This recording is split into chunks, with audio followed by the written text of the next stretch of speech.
আসসালামু আলাইকুম ওয়া রাহমাতুল্লাহি ওয়া বারাকাতুহু। আলহামদুলিল্লাহি নাহমাদুহু ওয়া নাস্তাঈনুহু ওয়া নুসাল্লি আলা নাবিয়িহি ওয়া হাবিবিহি মুহাম্মাদি ওয়া আলিহি ওয়া আসহাবিহি আজমাইন। সুপ্রিয় দর্শক শ্রোতা, সকলকে আন্তরিক প্রীতি ও শুভেচ্ছা জানিয়ে শুরু করছি আজকের অনুষ্ঠান। আজ আমরা আলোচনা করব কোরআনের পরিচয় এ বিষয়টি নিয়ে আলোচনা করার জন্য স্টুডিওতে উপস্থিত হয়েছেন একজন বিশিষ্ট ইসলামী চিন্তাবিদ। আজ আমাদের সাথে আছেন বনশ্রী কেন্দ্রীয় জামে মসজিদের সম্মানিত ইমাম, বিশিষ্ট ইসলামী চিন্তাবিদ মুফতি রাকিবুল হাসান। আসসালামু আলাইকুম ওয়া রাহমাতুল্লাহি ওয়া বারাকাতুহু। ওয়ালাইকুম আসসালাম ওয়া রাহমাতুল্লাহি ওয়া বারাকাতুহু। মোহতারাম, কেমন আছেন আপনি? আলহামদুলিল্লাহ, আপনি কেমন আছেন? আলহামদুলিল্লাহ, ভালো আছি। দর্শক, আজ আমরা যে বিষয়টি নিয়ে আলোচনা করব সেটি হচ্ছে কোরআনের পরিচয়। আসলে কোরআন হচ্ছে মানুষের জীবন অপারেট করার একটি গাইড বুক। এটি হচ্ছে জ্ঞান, বিজ্ঞান, দর্শন, সাহিত্যের অমর রত্নভাণ্ডার। কোরআন হচ্ছে পৃথিবীর মানুষকে অন্ধকার থেকে আলোতে নিয়ে আসার একটি গ্রন্থ। কোরআন হচ্ছে পৃথিবীর সবচেয়ে বেশি পঠিত গ্রন্থ। কোরআনের শব্দ অলঙ্কার, কোরআনের বাক্যবিন্যাস, কোরআনের মাধুর্য এবং কোরআনের যে মহিমা, সেটা একজন মানুষকে প্রভাবিত করে এবং অমুসলিমরাও যদি কোরআন শোনে তাহলে অজান্তেই সেই কোরআনের প্রতি একটি আকর্ষণ এবং প্রেম সৃষ্টি হয়ে যায়। আল্লাহ তাআলা বলেছেন, তাহা মা আনজালনা আলাইকাল কুরআন লিতাশকা। নবী হে, আমি আপনাকে কোনো রকম ভাগ্যহত করার জন্যে আপনাকে কোরআন দেইনি, বরং কোরআন দিয়েছি মানবজাতির ঘাট থেকে গোলামির বোঝা চিরতরে ঝেড়ে ফেলে দেওয়ার জন্যে। এ কোরআন আসলে আমাদের মানুষের মতো মানুষ করার জন্যে আল্লাহ তাআলা পাঠিয়েছেন। আমরা যে অবস্থায় আছি তার চেয়ে আরও ভালো হওয়ার জন্যে এ কোরআন পাঠিয়েছেন। এই কোরআনের শিক্ষা যদি কোনো মানুষ গভীরভাবে অনুধাবন করে এবং শিক্ষাকে জীবনের সাথে জীবনযাপন করে এর শিক্ষার আলোকে, তখন এ কোরআন গভীরভাবে তার মনোমস্তিষ্কে প্রবেশ করে আর এক নতুন মানুষে তাকে পরিণত করবে। যেভাবে মানুষ নতুন মানুষ হতো সপ্তম শতাব্দীর সেই ঘুরে ধরা সমাজের মানুষগুলো, যারা কোরআনের সংস্পর্শে এসে তাদের জীবনকে বদলে দিয়েছে, নতুন এক জীবন তারা পেয়েছে। আজ আমরা সেই কোরআনের পরিচয় নিয়ে আলোচনা শুনছি। চলুন আমাদের আজকের অতিথির কাছ থেকে। জি মুহতারাম। জাযাকুমুল্লাহু খাইরান। নাহমাদুহু ওয়া নুসাল্লি আলা রাসূলিহিল কারীম, আম্মা বা'দ। ফাআউযু বিল্লাহি মিনাশ শাইতানির রাজীম। বিসমিল্লাহির রহমানির রহিম। আলিফ লাম মিম। যালিকাল কিতাবু লা রাইবা ফীহি হুদাল লিল মুত্তাকিন। সাদাকাল্লাহুল আযীম। মোহতারাম, আপনাকে অসংখ্য ধন্যবাদ কোরআনের পরিচয় এর সম্পর্কে আলোচনার অবতারণা করার জন্য। কোরআন এই শব্দটাই একজন মুসলমানের জন্য মহব্বতের এবং ভালোবাসার, এবং কোরআন যখনই একজন মুমিন আর মুসলমান শুনতে পায় তখনই তার হৃদয়ের মধ্যে এক আবেগ তৈরি হয়ে যায় যে কোরআন, আচ্ছা, তার সম্পর্কে কি বলছে, কি বলা হচ্ছে, একটু শুনে দেখি। পৃথিবীতে আল্লাহ রাব্বুল আলামিন যতগুলো ধর্মগ্রন্থ পাঠিয়েছিলেন, এক কথায় আসমানি যতগুলো কিতাব, বড় বড় 4 কিতাব এবং 100 সহিফা, 104খানা যে কিতাব এবং সহিফা মিলে আল্লাহ রাব্বুল আলামিন নাজিল করেছেন, এই সবগুলোর মধ্যে শ্রেষ্ঠতম কিতাব হলো কোরআনুল কারীম। এবং শ্রেষ্ঠ নবী হযরত মুহাম্মদ মুস্তাফা সাল্লাল্লাহু আলাইহি ওয়াসাল্লামের উপরে সেই শ্রেষ্ঠ গ্রন্থ আল্লাহ রাব্বুল আলামিন নাজিল করেছেন এবং মাধ্যম হিসেবে যাকে নির্বাচন করেছেন, দি কুওয়াতিন ইনদা যিল আরশি মাকিন, সবচাইতে সম্মানিত ফেরেশতা জিবরিল আমিনকে আল্লাহ রাব্বুল আলামিন কোরআনুল কারীম দুনিয়াতে পাঠানোর জন্য মাধ্যম হিসেবে গ্রহণ করেছেন। এজন্য সর্বশ্রেষ্ঠ গ্রন্থ, সর্বশ্রেষ্ঠ বার্তাবাহক, সর্বশ্রেষ্ঠ রসুলের মাধ্যমে আল্লাহ রাব্বুল আলামিন তার কালামকে দুনিয়ার বুকে পাঠিয়েছেন। ও ইন্নাহু লাফি জুবুরিল আউয়ালিন, সেটা পূর্ব যেই কিতাবগুলো আছে সেগুলোর মধ্যেও কিন্তু কোরআনের মর্মবাণীগুলো ছিল। এবং ফি লাউহি মাহফুজ, যে লৌহে মাহফুজ কোরআনুল কারীমের এখন যে আমরা ছাপা আকারে দেখছি, এর মর্মবাণীগুলো লৌহে মাহফুজের মধ্যে সংরক্ষিত ছিল। সেই কোরআনকে আল্লাহ রাব্বুল আলামিন জিবরিল আমিনের মাধ্যমে উম্মতে মুহাম্মাদের মুক্তির পথ হিসেবে, হেদায়েতের জরিয়া হিসেবে, মাধ্যম হিসেবে রাসূল সাল্লাল্লাহু আলাইহি ওয়াসাল্লামের উপর নাজিল করেছেন। আমরা যদি প্রথমেই কোরআন সম্পর্কে জানি যে কোরআনুন এই শব্দটা এমন যে শব্দের মধ্যেই অর্থ নিহিত রয়েছে যে এই কোরআনটা বেশি বেশি পঠিত হবে। সবচেয়ে পঠিতব্য কিতাবের নাম হলো কোরআন, শাব্দিকভাবে যদি আমরা বলে থাকি। দ্বিতীয়ত এই কোরআনের পরিচয় দিতে গিয়ে আল্লাহ রাব্বুল আলামিন কোরআন শব্দটি পবিত্র কোরআনে ৭০ বারের মতো উল্লেখ করেছেন। যে কোরআন সম্পর্কে কোরআনের মধ্যেই আল্লাহ রাব্বুল আলামিন ৭০ জায়গায় বলেছেন। এবং যতগুলো ধর্মগ্রন্থ রয়েছে, কোনো ধর্মগ্রন্থের শুরু এভাবে শুরু হয়নি যে এই ধর্মগ্রন্থের মধ্যে কোনো সন্দেহ নেই। আল্লাহ রাব্বুল আলামিনের আজীব উপস্থাপন, মানে চিন্তা করলে মাথা হায়রান হয়ে যায়। সকল লেখকরাই যখন একটি গ্রন্থ রচনা করে তখন তার দুর্বলতার কথা প্রকাশ করে ভূমিকায়, সূচনায়, এবং বলে যে আমার কোনো ভুল ত্রুটি ধরা পড়লে সেটা আমাকে জানালে আমি শুধরে নেব এবং উপকৃত হব।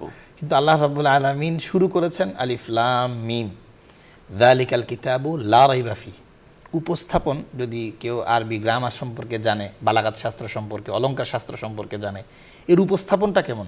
যালিকাল কিতাব, এমন মহাগ্রন্থ, লা রাইবা ফি, যার মধ্যে কোনো সন্দেহ নেই, লেশ মাত্রও নেই। তো আল্লাহ রাব্বুল আলামিনের যেই উপস্থাপন, যেই কনফিডেন্ট কোরআন সম্পর্কে, যে কোরআনকে তোমাদেরকে দিচ্ছি এমন এক মহাগ্রন্থ, কোনো সন্দেহ নেই। কীরকম? হুদাল্লিল মুত্তাকিন, সমস্ত মুত্তাকিওয়ালা যারা হবে, তাকওয়াওয়ালা যারা হবে, সবাই এটার মাধ্যমে হেদায়েত পেয়ে যাবে, দুনিয়াতেও সফলতা অর্জন হবে, আখিরাতের মধ্যেও তার জন্য নাজাতের ফয়সালা হবে। এ হলো মহাগ্রন্থ আল কোরআন। এই কোরআন যে গুরুত্বপূর্ণ, আজকের সমাজে আমার আর আপনার অবস্থা হয়ে গেছে যে কোরআনকে আমরা সম্মান জানাই, কিন্তু কোরআনের সম্মান জানানোর পথ এবং পদ্ধতি যেটা রাসূল সাল্লাল্লাহু আলাইহি ওয়াসাল্লাম আমাদেরকে দিয়েছেন, আল্লাহ তাআলা যে কারণে নাজিল করেছেন, সেই বিষয়টার পরিবর্তে আমি আপনি সম্মানের জায়গা মনে করে গিলাফ দিয়ে পেঁচিয়ে সুন্দর করে তাকের মধ্যে রেখে দিয়েছি এবং এই রাখাটাকে নিজের জন্য সম্মানিত মনে করি। যদি জিজ্ঞাসা করা হয় যে কার কার বাসায় কোরআন আছে, আমরা সবাই হাত উঠাবো যে না, আমার বাসায় কোরআন আছে। কে কে কোরআন পড়ি, এই ব্যাপারে আমরা সবাই চুপচাপ থাকতে হবে যে কেউ কোরআন পড়ি না। আচ্ছা, যদি বলি যে কোরআন কে কে জানি, সেটার ব্যাপারেও নিশ্চুপ। যদি জিজ্ঞাসা করা হয় যে পুরো বাংলাদেশের মধ্যে যারা বাংলা ভাষাভাষী আমরা আছি, যে কতজন মানুষ কোরআনের শুরু থেকে শেষ পর্যন্ত একবার তর্জমা হিসেবে পড়ে দেখেছেন, হাতে গোনা যাবে যে কতজন মানুষ এই কোরআনকে পড়ে দেখেছে। আজকে আমার আর আপনার জন্য সবচাইতে দুর্ভাগ্যের বিষয় এই জায়গাটা, ইন্না কওমি ইত্তাখাযু হাযাল কুরআনা মাহজুরা। এই কোরআন কিন্তু কাল কিয়ামতের ময়দানে আমার বিপক্ষে সাক্ষ্য দিবে এবং নবী বলবেন যে আমার কওম এই কোরআনকে পরিত্যক্ত হিসেবে গ্রহণ করেছে। সম্মান যে দেখিয়েছি, সেই সম্মান দেখানোর মাধ্যম তো হলো আল্লাহ রাব্বুল আলামিন কোরআনকে যে মাকসাদে নাজিল করেছেন হেদায়েত পাওয়ার জন্য, আমি সেই হেদায়েত গ্রহণ না করা মানে হলো কোরআনের প্রতি অসম্মান প্রদর্শন করা। কোরআনের প্রতি সর্বোচ্চ প্রদর্শন হলো সেটা, সম্মান প্রদর্শন হলো সেটা যখন কোরআনকে আমি তিলাওয়াত করব, কোরআনকে বোঝার চেষ্টা করব, কোরআন যেই মেসেজ আল্লাহ রাব্বুল আলামিনের পক্ষ থেকে নিয়ে এসেছে সেটাকে নিজের জীবনের মধ্যে বাস্তবায়ন করব। এই জন্য আজকে আমরা কোরআন সম্পর্কে জানি না আসলে কোরআন কি, কোরআনের মধ্যে কি কি আছে। আম্মা জান আয়েশা সিদ্দিকা রাদিয়াল্লাহু তাআলা আনহাকে যখন জিজ্ঞাসা করা হলো যে আল্লাহ রাসূল সাল্লাল্লাহু আলাইহি ওয়াসাল্লামের আখলাকটা কি, তিনি কেমন চরিত্রের অধিকারী ছিলেন, তার স্বভাব কেমন ছিল, তিনি জবাব কি দিয়েছিলেন? তিনি দিয়েছিলেন যে কানা খুলুকুহু আল কোরআন। আমি আর আপনি এবং পৃথিবীতে যারা অমুসলিম তারা পর্যন্ত আল্লাহর হাবিব সাল্লাল্লাহু আলাইহি ওয়াসাল্লামকে শ্রেষ্ঠ মানুষ বলতে বাধ্য হয়েছেন। অ্যাজ এ তিনি পিতা হিসেবে, তিনি রাষ্ট্রনায়ক হিসেবে, লিডার হিসেবে, যেভাবেই বিবেচনা করা হোক, সকল গবেষক এই ব্যাপারে একমত যে মুহাম্মদ সাল্লাল্লাহু আলাইহি ওয়াসাল্লামের মতো একজন আদর্শবান ব্যক্তি কখনোই হতে পারে না। সে আদর্শবান ব্যক্তির যখন আদর্শকে নিয়ে প্রশ্ন করা হলো, সেই আদর্শের বর্ণনা তার বিবি আম্মা জান আয়েশা সিদ্দিকা রাদিয়াল্লাহু তাআলা আনহা দিলেন যে কোরআনই হলো তার আসল পরিচয়। সুতরাং আমি আর আপনি যদি আল্লাহ রসুলের জীবনী জানতে চাই, আল্লাহ রসুলের আখলাক সম্পর্কে জানতে চাই, আল্লাহ রসুলের চরিত্র সম্পর্কে জানতে চাই, তাহলে আমার আর আপনার প্রথম কর্তব্য হবে আমি আর আপনি প্রথমে কোরআনকে পড়তে হবে। এই জন্যই কোরআনুল কারীম যে নাজিল হওয়া শুরু হলো হেরা গুহার মধ্যে, আল্লাহর হাবিব যখন ইয়াতাহান্নাস ফিহি, সেখানে যখন তিনি একাকী সময় পার করছিলেন, ধ্যানে মগ্ন ছিলেন, এক পর্যায়ে গিয়ে জিবরিল আমিন এসে সূরা আলাকের প্রথম 5টি আয়াত নিয়ে যখন নাজিল করলেন, আল্লাহ তাআলা প্রথম আয়াত নাজিল করলেন কি বলে? ইকরা বিসমি রাব্বিকাল্লাযী খালাক। এই আয়াতকে নিয়ে যদি কেউ ফিকির করে, কেউ চিন্তা করে যে ইসলামের প্রথম আয়াত, প্রথম নির্দেশনা, সেটার মধ্যে আল্লাহ রাব্বুল আলামিন বলছেন যে পড়ো, পড়ার কোনো বিকল্প নেই। আজকে বর্তমান যে আমাদের ডিজিটালাইজেশনের যে যুগ, এই যুগের মধ্যে এসে আমার আর আপনার পড়া থেকে কিন্তু সরে যাচ্ছি। আমাদের বড় অস্থিরতা। আপনি এখন যারা মার্কেটিং নিয়ে কাজ করছেন তারা বলছেন যে একটা ভিডিও যদি আপনি 10 সেকেন্ডের মধ্যে বানাতে পারেন তাহলে সবচেয়ে বেশি ভালো। এক সময়ে ছিল হলো রেকর্ডিংগুলো হতো 1 থেকে 1.5 ঘন্টা, মানুষ সেগুলো অডিও আকারে শুনতো। সেই অডিও থেকে বলে যেন অডিওতে ধ্যান ঠিক থাকে না, মানুষের অ্যাটেনশন ঠিক থাকে না, সেখান থেকে আসলো ভিডিও। তো ভিডিওতে 1-1.5 ঘন্টা মানুষের অ্যাটেনশন থাকতো, তখন বললো যে না, সেখান থেকে সরে আসতে হবে। তো সরে এসে কাট করে উপস্থাপন করা হতো, যে এক একজনের আলোচনাকে 2 ভাগ করে আধা ঘন্টা 40 মিনিট করে 2 ভাগে দেখানো হতো। সেখান থেকে সরে আসলো, সরে এসে হলো রিলস আকারে আসলো, এরপর আসলো টিকটক আকারে আসলো। এখন বলছে যে কোনো অ্যাড যদি করতে চান, যে কোনো মূল মেসেজ যদি দিতে চান, 10 থেকে 15 সেকেন্ড, সর্বোচ্চ 20 সেকেন্ডের মধ্যে আপনার বক্তব্য শেষ করতে হবে। কারণ একজন মানুষের ধৈর্য 10 সেকেন্ড পর্যন্ত ধরে রাখা সম্ভব হচ্ছে না। কেন? কারণ মানুষ এখন এই মানসিকতায় চলে গেছে যে খুব অল্প সময়ের মধ্যে আমাকে মূল মেসেজটুকু দিয়ে দাও। অর্থাৎ আমরা শুনে শিখতে চাই, পড়ে শিখতে চাই না। যার কারণে এখন আমরা সকল গার্ডিয়ানরাও বড় মুসিবতের মধ্যে আছি। বাচ্চাদেরকেও আমরা কোনো কিছু পড়াতে পারছি না। টেক্সট বুকের পরিবর্তে সবাই এখন শিট চায়, যে আমাদেরকে সাজেশন দিয়ে আগে আমাদেরকে শিট দিয়ে দিন, আমরা শিট পড়াশোনা করে খুব দ্রুততার সাথে যেন এগিয়ে যেতে পারে একটা বাচ্চা। তো এই জন্য আজকের সমাজে আমার আপনার এই জ্ঞানহীনতা এবং আমার আপনার কোরআন না জানা এবং ইসলাম সম্পর্কে না জানার একটা বড় মাধ্যম, কিন্তু বড় কারণ হয়ে দাঁড়িয়েছে আমার আপনার ধৈর্যহীন হয়ে গেছি। আপনি পড়ছি না, পড়াশোনাকে আমার আপনার কাছে সবচাইতে সময় অপচয়কারী এক জিনিস হিসেবে উপস্থাপন করা হচ্ছে। তুমি শুনে নাও, একটা ক্লাসের রেকর্ডিং পাওয়া যাচ্ছে, সেই ক্লাসের রেকর্ডিং শুনে নাও, তাহলে তোমার জন্য যথেষ্ট হয়ে যাবে। কিন্তু আল্লাহ রাব্বুল আলামিনের থিওরি, কোরআনুল কারীম এসেছে কতদিন পর্যন্ত? মানব জাতির সূচনা থেকে নিয়ে, এই উম্মতে মুহাম্মাদের সূচনা থেকে নিয়ে একেবারে কিয়ামতের আগ পর্যন্ত সকল মানুষের জন্যই কিন্তু কোরআনুল কারীমকে আদর্শ হিসেবে আল্লাহ রাব্বুল আলামিন পাঠিয়েছে। সুতরাং কোরআনের কোনো নির্দেশ ব্যাকডেটেড এটা বলার কোনো সুযোগ নেই, অপ্রয়োজনীয় বলার কোনো সুযোগ নেই, এটার কাল শেষ হয়ে গেছে এটা বলার কোনো সুযোগ নেই।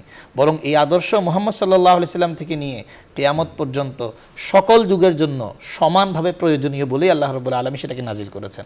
এই জন্য আল্লাহ তাআলা প্রথম আয়াতের মধ্যে বলেছেন, ইকরা বিসমি রাব্বিকাল্লাযী খালাক, তুমি তোমার রবের নামে পড়া আরম্ভ করো, যে রব তোমাকে সৃষ্টি করেছে।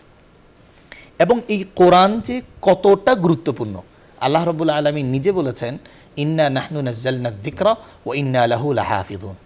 এই কোরআনকে আমি নাজিল করেছি এবং এই কোরআনের হিফাজত আমি নিজেই করব। আল্লাহ তাআলার মতো সত্তা, তিনি বলছেন যে কোরআনের হিফাজত আমি করব, তাহলে কতটা সংরক্ষিত কোরআনুল কারীম হবে বলেই আল্লাহ রাব্বুল আলামিন নিজের সাথে সম্বন্ধ করে কোরআনের হিফাজতের কথা উল্লেখ করেছেন। কোরআনের যেই শব্দ, সেই শব্দটাও সংরক্ষিত। কোরআনের যেই আমরা জবর জের পেশ, সেগুলো পর্যন্ত সংরক্ষিত। কোরআনুল কারীমের যেই অর্থ, এই অর্থ সংরক্ষিত। এমনকি একাধিক যেই কেরাত আছে, এক এক শব্দের যে একাধিকভাবে পাঠ করা যায় আরবি ব্যাকরণের নিয়ম অনুযায়ী, সেই নিয়মগুলো পর্যন্ত নির্ধারিত। যে আজ পর্যন্ত কেউ কোরআনের ব্যাপারে নতুন কোনো কিছু আবিষ্কার করবে এর কোনো সুযোগ আল্লাহ রাব্বুল আলামিন রাখেননি। যুগে যুগে এক এক ধরনের দল দিয়ে আল্লাহ তাআলা এক একটা সাবজেক্টকে কোরআনের হেফাজত করেছেন। কেউ মর্মের পিছনে মেহনত করেছেন, কেউ শব্দের পিছনে মেহনত করেছেন, কেউ কেরাতের পিছনে মেহনত করেছেন, এমনকি সুরের সম্পর্কেও মেহনত করেছেন। আমরা যদি কারি সাহেবদের দিকে তাকাই, তাহলে মাকামাতের উপরে কিন্তু আলাদা পড়াশোনা আছে, যে কোরআনের সুর কেমন হবে, কোরআনের সুর দেওয়া যাবে, সুরের ধরন কেমন হবে। এটা কি গানের সুর হলেও কি কোরআন পড়া যাবে? না, পড়া যাবে না। এই জন্য আমার আর আপনার সুর কেমন দিয়ে কোরআন পড়তে হবে, এটাকেও আল্লাহ তাআলা হেফাজত করেছেন। এই জন্য পৃথিবীতে এমন কোনো গ্রন্থ নেই যেই গ্রন্থের হেফাজতের এত ধরন আছে, এত দিক থেকে সংরক্ষণ একমাত্র কোরআনুল কারীম ছাড়া আর কোনো জায়গায় নেই। এই জন্য কোরআনুল কারীমকে আল্লাহ তাআলা এমন সংরক্ষণ কেন করেছেন, যেহেতু এটার লংজিভিটি অনেক বেশি। সেই 1400 বছর হয়ে গেছে, আরও হাজারো বছর বাকি আছে কিয়ামতের, হয়তোবা আল্লাহই ভালো জানেন। পুরো সময়ের জন্য একটা গ্রন্থকে মানব জাতির কল্যাণ বয়ে আনবে, মানুষকে নূরের পথে নিয়ে যাবে, মানুষকে জুলুমাত থেকে, অন্ধকার থেকে নিয়ে আসবে। সুতরাং সেই কিতাবের সংরক্ষণ কেমন হওয়া উচিত, এই জন্য আল্লাহ রাব্বুল আলামিন এটা করেছেন। এবং কোরআন নাজিল করার পর আল্লাহর হাবিব তো পেরেশান হয়ে যাচ্ছিলেন যে কেমন হবে। তো আল্লাহ তাআলা সান্ত্বনা দিয়ে বলেছেন, আপনি তো একটা আয়াত বলেছেনই যে তহা মা আনজালনা আলাইকাল কুরআনা লিতাশকা, যে আপনি পেরেশান হওয়ার কোনো কারণ নেই। অন্য আয়াতের মধ্যে আল্লাহ তাআলা বলেছেন ইন্না আলাইনা জামআহু ওয়া কুরআনা ফাইদা ক্বরানাহু ফাত্তাবি' কুরআনা, যে এই কোরআনের যে ব্যাখ্যা বিশ্লেষণ আছে আমি সবটুকু আপনাকে জানিয়ে দিচ্ছি। এবং আল্লাহ রাব্বুল আলামিন সূরাতুল জুমার মধ্যে আল্লাহর হাবিব সাল্লাল্লাহু আলাইহি সাল্লামের মৌলিক দায়িত্ব সম্পর্কে যেখানে বলে দিয়েছেন, সেখানে বলেছেন যে হুয়াল্লাযী বা'আথা ফিল উম্মিয়িনা রাসূলাম মিনহুম ইয়াতলু আলাইহিম আয়াতিক ওয়া ইউআল্লিমুহুমুল কিতাবা ওয়াল হিকমাতা ওয়া ইউযাক্কিহিম ওয়া ইউআল্লিমুহুমুল কিতাবা ওয়াল হিকমা, যে আল্লাহর হাবিব সাল্লাল্লাহু আলাইহি সাল্লামের প্রতি যে আমি কোরআনকে নাজিল করলাম, সেই নাজিল করার পর আপনার মৌলিকভাবে 4টা দায়িত্ব। একটা দায়িত্ব হলো যে আপনি কোরআনুল কারীমের সহি তিলাওয়াত করে দেখাবেন, যে কোরআনুল কারীম তিলাওয়াত কিভাবে করতে হয়, কোন জায়গায় টান দিতে হবে, কোন জায়গায় টান দেওয়া যাবে না, কোন জায়গায় গুন্না করতে হবে, কোন জায়গায় গুন্না ছাড়া পড়তে হবে, কোন হরফের উচ্চারণ কেমন হবে, এই সকল কিছু আল্লাহ হাবিব সাল্লাল্লাহু আলাইহি ওয়াসাল্লাম পাঠ করে সাহাবায়ে কেরাম রিদওয়ানুল্লাহি আলাইহিম আজমাইনকে দেখিয়ে দিয়েছেন। এটা কিভাবে সম্ভব? আপনারা জানেন যে রমাদানুল মুবারকে যখন জিবরিল আমিন আসতেন, তখন আল্লাহর হাবিব কিছু অংশ জিবরিল আমিনকে শোনাতেন এবং জিবরিল আমিন আল্লাহর হাবিবকে শোনাতেন।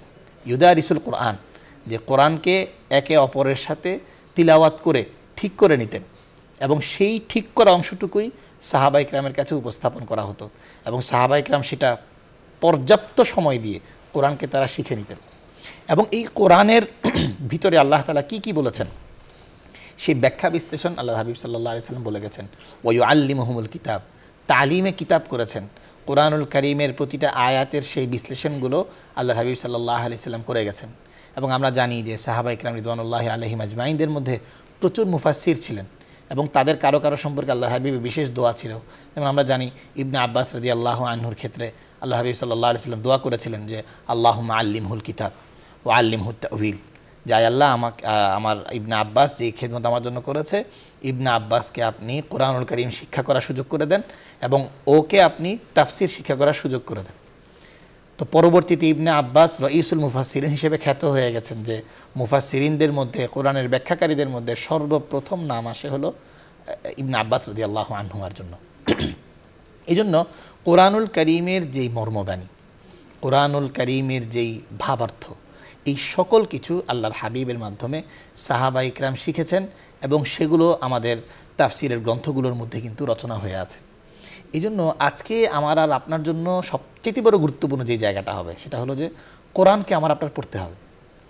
কোরআনের যতটুকু চর্চা বাংলাদেশের মধ্যে আছে, কোনো জায়গায় খুব অল্প মানুষ কোরআনকে সহি করে শেখার জন্য চেষ্টা করে, কিন্তু কোরআনের ভিতরে কি আছে কেন যেন আমি আপনি ভয় পাই। আজকে আমরা সেই ভয়টা দূর করে দিতে চাই, যে কোরআনুল কারীমকে আমরা ভয় পাবো কেন? কোরআনুল কারীমের ভিতরে আমার আল্লাহ বলেছেন যে শ্রেষ্ঠ কিতাব, যেই কিতাবের মধ্যে কোনো ভুলভ্রান্তি নাই, যেই কিতাবের মধ্যে কোনো সন্দেহ নাই, যেই কিতাবের মধ্যে কোনো ধরনের ঝামেলা নাই, সেই ধরনের একটা কিতাব আল্লাহ তাআলা আপনার জন্য নাজিল করলেন, এবং যেই পড়বে সেই দ্বারার মাধ্যমে হেদায়েত পেয়ে যাবে মুত্তাকি হলে। তো সেই কিতাবের ভিতরে কি আছে আমার জীবনের একটা কিউরিসিটিও থাকা দরকার ছিল, যে আমি সারা জীবনে মিলে একবার হলেও আল্লাহ তাআলার এই পবিত্র কোরআনের মধ্যে, তার কালামের মধ্যে কি আছে একটু পড়ে দেখি। এই কোরআনের মধ্যে আল্লাহ তাআলা কি বলেছেন, আসলে কি কি বিষয় আছে সেগুলো আমি একটু জানার চেষ্টা করি। কিন্তু আমি আর আপনি সেই জায়গা থেকে দূরে সরে আছি, যার কারণে আমার আর আপনার কাছে কোরআনের মতো মহাগ্রন্থ থাকার পরেও এই কোরআন দিয়ে আমি ফায়দা পাচ্ছি না। এই জন্যই তো কোরআনুল কারীমের মধ্যে আল্লাহ রাব্বুল আলামিন বলেছেন ইউদিল্লু বিহি কাসীরা ওয়া ইয়াহদি বিহি কাসীরা, এই কোরআন দিয়ে আমি অনেক মানুষকে হেদায়েত দান করব, এবং এই কোরআন দিয়ে অনেক মানুষকে আমি গুমরাহ করে দিব। এবং হাদিসের মধ্যে আল্লাহ হাবিব সাল্লাল্লাহু আলাইহি ওয়াসাল্লাম বলেছেন যে ইয়ারফাউ বিহি আকওয়ামান, যে আল্লাহ তাআলা এই কোরআনের মাধ্যমে অনেক মানুষকে সম্মানিত করবেন, এবং ওয়ায়াদাউ বিহি আখারিন, এবং অনেক মানুষকে এই কোরআনের মাধ্যমে লাঞ্ছিত করবেন। কিভাবে সেই সম্মান আর কিভাবে সেই লাঞ্ছনা? যখন কোনো মানুষ কোরআন যা হালাল করেছে তা হালাল হিসেবে গ্রহণ করবে, কোরআন যা হারাম করেছে সেই বিষয়গুলোকে হারাম হিসেবে গ্রহণ করবে, তখন তার এই কোরআনের মাধ্যমে আল্লাহ তাআলা ওই সম্প্রদায়কে উঁচা মর্যাদার অধিকারী বানাই দিবেন। আর যেই সম্প্রদায় এই কোরআনের হালাল সম্পর্কে জানবেই না, কোরআনের হারাম সম্পর্কে জানবেই না, না জানার কারণে হালালটুকু হালাল হিসেবে গ্রহণ করতে পারবে না, হারামটাকে হারাম বেঁচে থাকতে পারবে না, তখনই ওই কওমকে আল্লাহ তাআলা এই কোরআনের মাধ্যমেই লাঞ্ছিত করবেন। তো এই কারণে আমার আর আপনার জন্য যেটা জরুরি সেটা হলো কোরআনের মধ্যে আল্লাহ তাআলা আমার আর আপনার জন্য কী নির্দেশনা দিয়েছেন, কোরআনুল কারীমের মধ্যে আল্লাহ তাআলা আমার আপনার জন্য কী পাথেয় দিয়েছেন, যেগুলোকে আমি আর আপনি গ্রহণ করতে পারলে আমার আর আপনার জীবন দুনিয়াতেও আলোকিত হবে, কাল কিয়ামতের ময়দানেও আলোকিত হবে।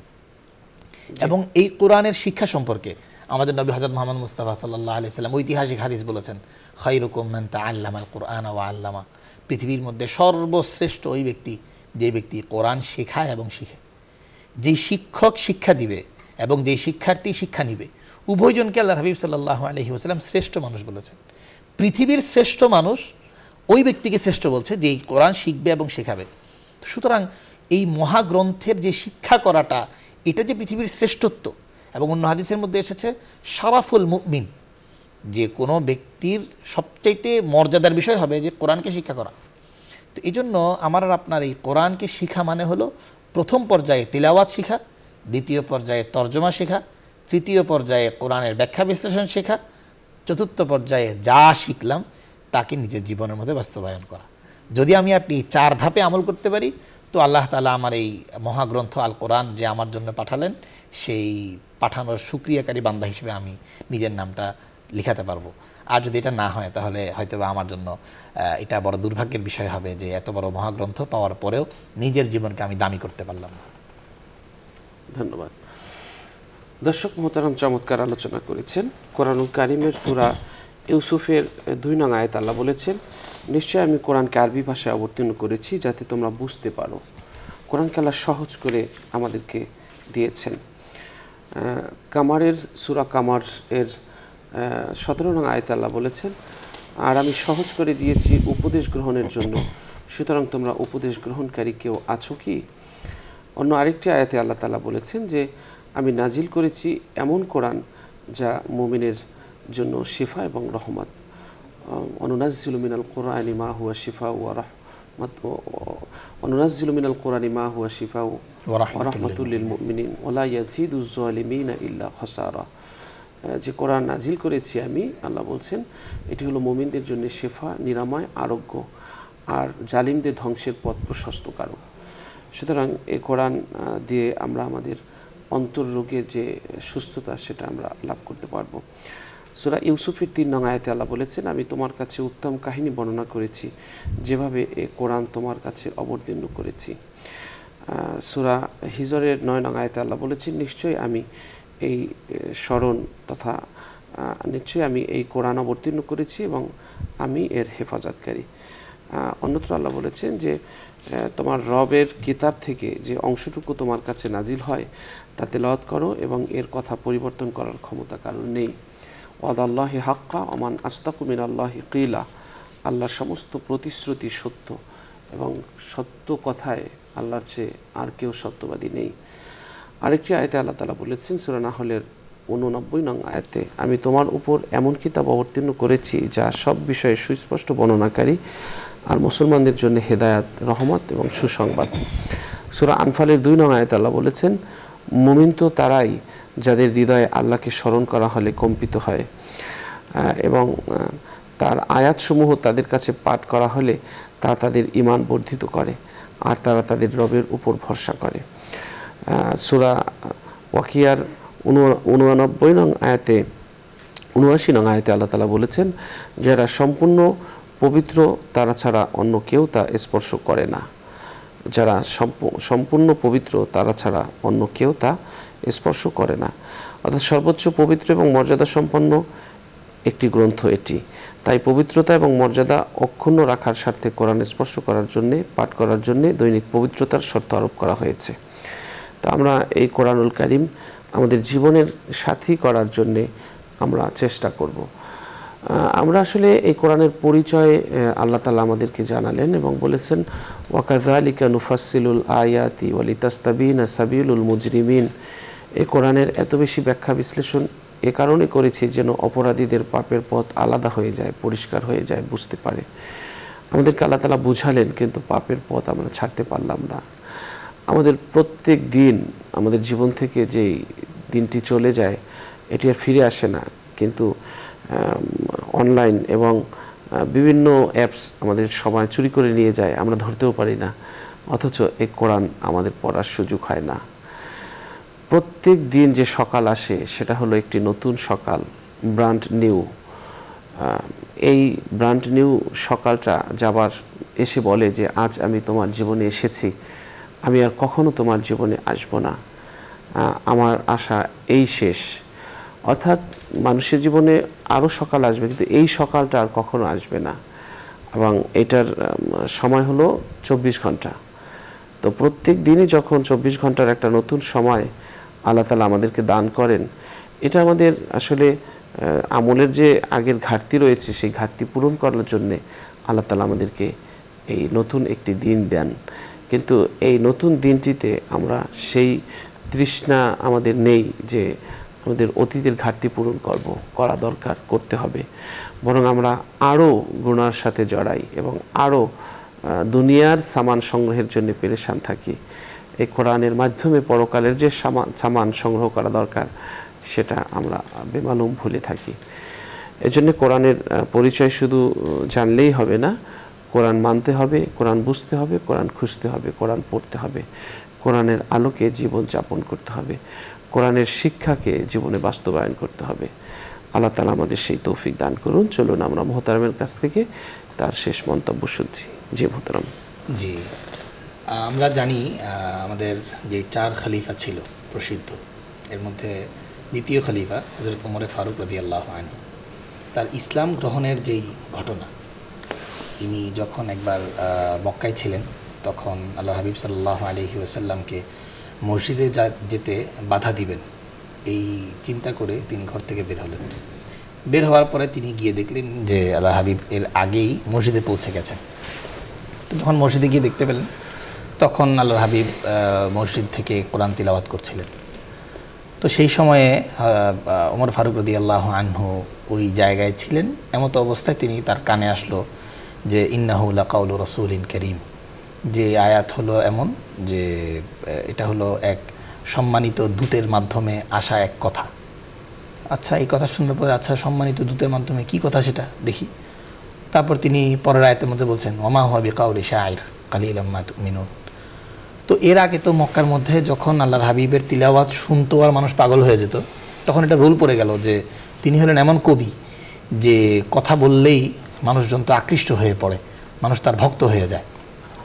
যার প্রমাণ আবু সুফিয়ান রাদিয়াল্লাহু আনহু পরবর্তীতে তিনি তখন ঈমান আনেননি, বাদশার সামনে যখন গেলেন তো বাদশা বলছেন যে মুহাম্মদ সাল্লাল্লাহু আলাইহি সাল্লাম নামে একজন নাকি নেতা এসেছে। বলে হ্যাঁ এসেছে।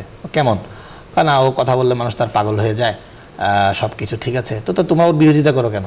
বলে যে আসলে আমাদের তো মানে লোকজন আমাদের যারা পক্ষে ছিল সব তো তার পক্ষে চলে যাচ্ছে, তবে আমি এই কথা সাক্ষ্য দিতে পারি। তখন তিনি ঈমান আনেননি, তারপরেও বলেছেন যে মা রাআইতু আহাদান ইউহিব্বু আহাদান কাহুব্বি আসহাবি মুহাম্মাদিন মুহাম্মাদান।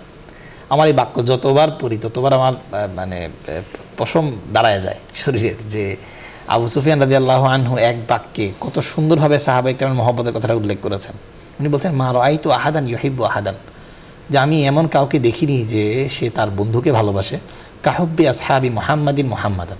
মুহাম্মদ সাল্লাল্লাহু আলাইহি ওয়াসাল্লামের সাথীরা তাকে যেমন মহব্বত করেছেন এমন মহব্বত কোনো বন্ধু কাউকে করতে আমি দেখিনি।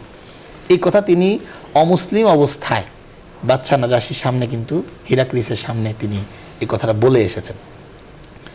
তো এই কথার আকৃষ্টের কারণে মানুষ তখন পেরেশান হয়ে যাচ্ছিল, মক্কার কাফেররা। তো ওমর ফারুক রাদিয়াল্লাহু আনহু মনের মধ্যে এটা ছিল যে ওনার কথার মধ্যে জাদু আছে। কিন্তু ওই আয়াতটাই আল্লাহ তাআলা তখন নাজিল করলেন যে ওমা হুয়া বিকাউলি শাইর, এটা কোনো কবির কথা নয়। আচ্ছা, কবির কথা নয়, তাহলে মনে হয় কোনো ধরনের গণকের কথা হবে, কারণ গণকের কথা তো মানুষ বিশ্বাস করে নাই। তো বলে যে ওয়ালা বিকাউলি কাহিন, এটা কোনো কাহিনের বক্তব্যও নয়। তো যেহেতু কাহিনের বক্তব্যও নয়, কবির বক্তব্যও নয়, তাহলে এটা কিছু একটা। তখন তিনি তার হেদায়েতের বীজ বপন কিন্তু ওই দিন রাতেই হয়ে গেছে ওনার দিলে, দিলের মধ্যে একটা মহব্বত আর ভালোবাসা কিন্তু তখনই তৈরি হয়ে গেছে যে আমার যে দুই কনফিউশন ছিল, একটা হলো যে কওলু শাইর হতে পারে, যেটা কোনো কবির কথা হতে পারে, কওলু কাহিন হতে পারে, কোনো ধরনের গণকের কথা হতে পারে, গণকের কথাও নয়, শায়েরের কথাও নয়, তাহলে কী কথা এটা? পরবর্তী সাহিত্যিকরা তো পেরেশান ছিল যে কোরআন কি গদ্য না পদ্য। তো তখন এই যে রিসার্চাররা রিসার্চ করতে বসলো যে কোরআন কি আসলে গদ্যের মধ্যে পড়বে না পদ্যের মধ্যে পড়বে। তো ঠিক আছে, ছোট্ট একটা সূরা নাও, তো ইন্না আতাইনা কাল কাউসার এটা নিল। তো সবাই বলছে যেহেতু এটাতে মিল আছে, ইন্না আতাইনা কাল কাউসার ফাসাল্লি লিরাব্বিকা ওয়ানহার ইন্না শানিআকা হুয়াল আবতার। তো এই মিল থাকার কারণে ওনারা বলছেন যে বাক্যের শেষাংশে যেহেতু মিল, মনে হয় এটা পদ্য হবে।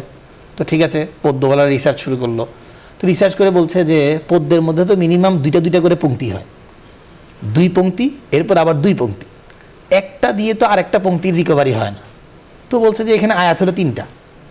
এখন যে 3টা বলার পরে যে আবার এই অভিযোগ করবে যে পংক্তি যেহেতু একটা কম তো অর্থ কম প্রকাশ করেছে, সেটাও কিন্তু আবার বলতে পারছে না। যে পংক্তি 3টা, 2 পংক্তিতে শেষ হওয়ার কথা ছিল, হয়তো বা 4 পংক্তিতে শেষ হওয়ার কথা ছিল, 3 পংক্তিতে শেষ হয়েছে, কিন্তু ভাব কিন্তু পুরোটাই প্রকাশ করেছে। তখন তারা পেরেশান হয়ে গেছে।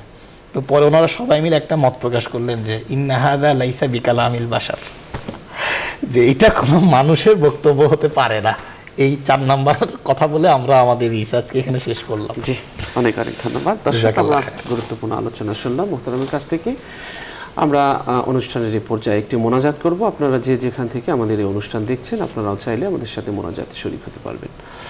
اللهم صل على سيدنا ونبينا وشفينا وحبيبنا ومولانا محمد صلى الله عليه وعلى آله وصحابه وبارك وسلم. الحمد لله رب العالمين، والصلاة والسلام على سيد الأنبياء والمرسلين وعلى آله وأصحابه أجمعين। মহিয়ান গরিয়ান সর্বশক্তিমান মেহেরবান দয়ালু দাতা, আপনার শাহী দরবারে জীবনের সমস্ত গুনার বোঝা নিয়ে হাত পেতেছি। আপনি আমাদের অতীত জীবনের সমস্ত গুনাহ খাতা মাফ করে দিন। আমিন। জানা অজানা শিরক বেদাত, শয়তানের ধোকায় পড়ে, নফসের তাড়নায় পড়ে যত গুনাহ করেছি গো আল্লাহ, আমাদের জীবনের সমস্ত গুনাহ খাতা আপনি মাফ করে দিন। রব্বুল আলামিন, একদিন এই মাটির পৃথিবী ছেড়ে যেতে হবে, অপর আর এক জগতে কবরে চলে যেতে হবে। আল্লাহ তাআলা, ওই কবরের জায়গাটা কেমন হবে আমরা জানি না কেউ। কষ্টের জায়গা, কঠিন জায়গা ওই কবরটা আমাদের জন্যে তুমি আল্লাহ জান্নাতের বাগান বানিয়ে দিও। রব্বুল আলামিন, তোমার কাছে ফরিয়াদ করছি আল্লাহ, তুমি আমাদের ভালো ভালো কাজ করার তৌফিক নসিব করে দিও। যত নিয়ামত তুমি দিয়েছো, সমস্ত নিয়ামতের শুকরিয়া আদায় করার তৌফিক দান করে দিও। যত ধরনের যোগ্যতা, প্রজ্ঞা, দক্ষতা, মেধা আমাদের দরকার, সব তুমি আমাদেরকে দান করে দিও। রব্বুল আলামিন, আমলকে খাঁটি করতে পারি, বেশি বেশি সঞ্চয় করতে পারি পরকালের জন্যে, সেই তৌফিক তুমি আমাদেরকে নসিব করো। রব্বানা লা তুজিগ কুলুবানা বা'দা ইয হাদাইতানা ওয়া হাব লানা মিন লাদুনকা রাহমাতান ইন্নাকা আনতাল ওয়াহ্হাব। রব্বুল আলামিন, তোমার কাছে ফরিয়াদ, দুনিয়া এবং আখিরাতে আমাদেরকে সাফল্য দান করো। অন্যায় অপরাধের পথ থেকে চিরদিনের জন্য ফিরে আসার তৌফিক আমাদেরকে দান করো। আমাদের কামাই রোজগারে বরকত দাও, বালা মুসিবত থেকে হেফাজত করো, বিপদ আপদ থেকে মুক্ত রাখো। আল্লাহ, এই অনুষ্ঠানের পৃষ্ঠপোষক বসুন্ধরা গ্রুপের চেয়ারম্যান, আল্লাহ তাকে নেক হায়াতে তৈয়বা দান করো। আল্লাহ, বসুন্ধরা গ্রুপের সবগুলো প্রতিষ্ঠানকে কবুল আর মঞ্জুর করো। রব্বিরহামহুমা কামা রব্বায়ানি সগীরা, রব্বিরহামহুমা কামা রব্বায়ানি সগীরা। সুবহান রাব্বিকা রব্বিল ইজ্জাতি আম্মা ইয়াসিফুন وسلام على المرسلين والحمد لله رب العالمين। দর্শক, আমাদের সাথে দীর্ঘ সময় যারা থেকেছেন সকলকে আবারও অনেক অনেক শুভেচ্ছা। আলোকিত প্রতিদিন অনুষ্ঠানের সাথে থাকুন, দেখুন নিয়মিত এই অনুষ্ঠান। আমাদের বিশ্বাস এই অনুষ্ঠান থেকে কিছু আপনারা পাবেন যা পরকালের সম্বল হবে এবং পরকালের জীবন হবে আরামদায়ক এবং এপারের জীবনও হবে সাফল্যমণ্ডিত। আল্লাহ আমাদের সকলকে ভালো রাখুন, আল্লাহ আমাদের সকলকে হেফাজত করুন, সেই প্রত্যাশা রেখে আজ এখানেই শেষ করছি। আল্লাহ হাফেজ। আসসালামু আলাইকুম ওয়া রাহমাতুল্লাহি ওয়া বারাকাতুহু।